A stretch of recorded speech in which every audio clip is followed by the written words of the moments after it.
everyone, welcome to this video where we are diving into how to start applying the Barry Harris method specifically for guitar. Barry Harris' approach, rooted in bebop and beyond, isn't just theory, it's a practical way to unlock the sounds and ideas you got in your head and take it in your instrument. But before we get into the good stuff, let's address a common mistake right off the bat: how not to approach this. A lot of beginners hear about the diminished concept in Barry Harris' teaching and think it's as simple as just tacking on that chromatic flat sixth.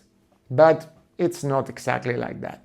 You know, for sure you can extract that bebop flavor when phrasing if you are doing this, but the Barry Harris method goes way beyond that. That's why today we are going full into the real deal of the Barry Harris method, the harmonization of the scale. So grab your guitar and let's dive into the teachings of Barry Harris. When harmonizing major scale, Barry teaches us to employ just two chords.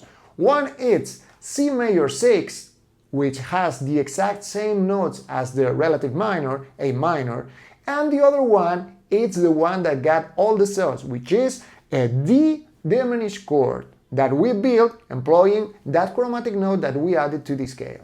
The first step is to know all the positions from this major 6 chord along the fretboard, starting in this middle string group.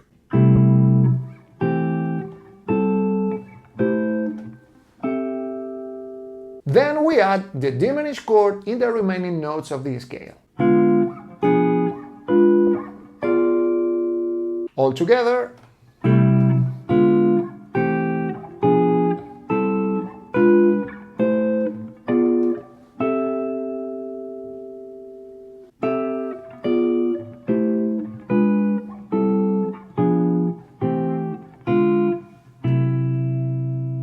Now we play the same on the first string group.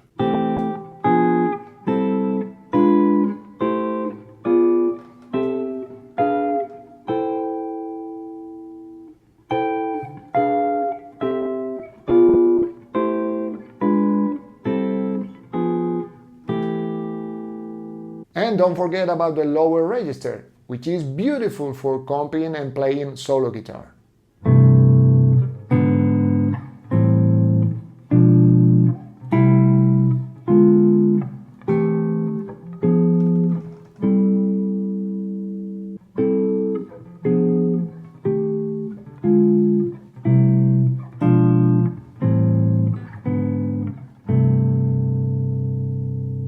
Take your time to explore these positions and try to hear all the notes in the chords, especially the lead one.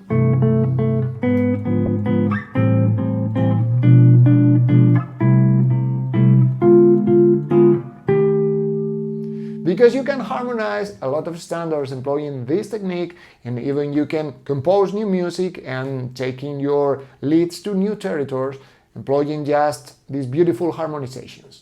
Now comes the fun part, because we are not only employing these notes harmonically, we also can employ them melodically. And now it's the time to play with arpeggios. But as you know, if we play regular diatonic arpeggios, which are really cool, we can't go as far as employing this parallel movement between C major 6 and D diminished all over the fretboard. The first arpeggio in 2 octaves,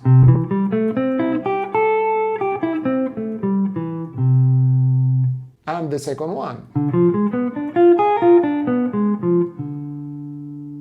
To get the most of these two chords, we need to interchange them and play one, then the other, one, then the other, and continue ascending through the inversions. Let me break down this for you.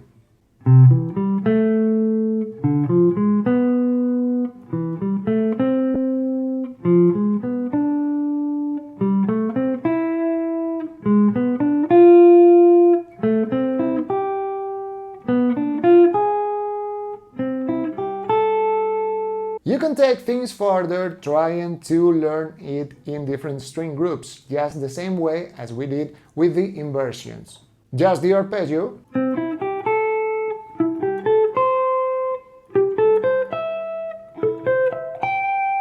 and then the other.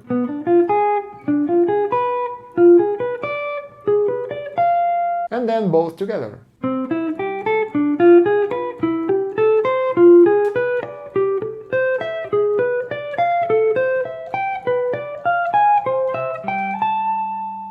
Don't forget to experiment with directions. For example, one chord goes up and the other one goes down.